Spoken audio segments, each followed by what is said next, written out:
হনুমানজি বা বজরংবলীর ভক্ত, তারা কি এমন করলে হনুমানজি বেশি প্রসন্ন হবে?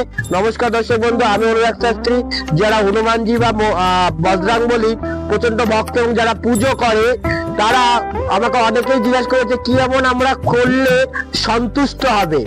তো আমি বলবো, প্রত্যেক মঙ্গলবার যেহেতু হনুমানজির লাল জবা ফুল প্রিয়, লাল জবা ফুলের মালা প্লাস আকন্দ পাতা, লাল জবা ফুলের মালা এবং শ্বেত আকন্দ পালা, লাল জবা ফুলের মালা পরাবেন এবং শ্বেত আকন্দ ফুলের মালায় অষ্টগন্ধা দিয়ে 108টা ফুল, 108টা আকন্দের মালায় রাম লিখবেন, পাতায় রাম লিখবেন এবং সেটাকে মালা নিজের হাতে করবেন, নিজের হাতে মালা করে আপনি পড়াবেন। এই রামটা কেন লিখবেন? সীতামা একবার বজরংবলীকে বা বীর হনুমানজিকে মুক্তের মালা দেয়, খুব দামি, এবং মালাটা হনুমানজি নিয়ে ভালো করে দেখে, খুব ভালো করে দেখলো মালাটা, নেওয়ার পর দেখার পর দেখছে ছিঁড়ে ফেলে দিল সবার সামনে।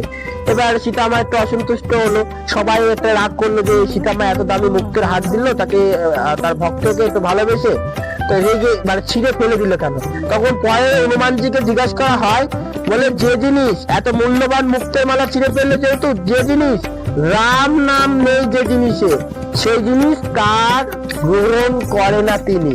তো অবশ্যই আকন্দ পাতায় আপনি রাম নাম লিখে দিন, এবং এটা অশ্বত্থ পাতাও করতে পারেন, আকন্দ পাতাও করতে পারেন, সেই আকন্দ দিন, অশ্বত্থ পাতারও এটা করুন, খুব ভালো ফল পাওয়া যায়। এবং তার সাথে মেটে সিঁদুর অর্পণ করুন, কেননা সীতামা একবার মেটে সিঁদুর পড়ছিল, সেই সময় সীতামাকে জিজ্ঞাসা করে যে সীতামা তুমি এটা কেন পড়ছো?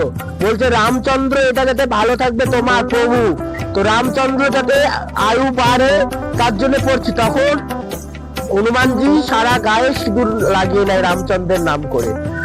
তো এই জিনিসগুলো করুন এবং প্রত্যেক মঙ্গলবার একটা করে ঘিয়ের প্রদীপ চালান, কোন বজরংবলীর মন্দিরে ঘিয়ের প্রদীপ এবং লাড্ডু চড়ান, এবং একটা করে নারকেল বাড়িতে, মানে নারকেল কোন হনুমানজির মন্দিরে চড়ান, ওটাকে এক বাড়িতে, মানে হাতে এক বাড়িতে পুজো করে ওটা ভেঙে একটা মন্দিরে দান করে আসুন, মন্দির সবাইকে প্রসাদ হিসেবে দিতে বলুন, আর একটা বাড়িতে নিয়ে আসুন, নিয়ে এসে সবাইকে দিন।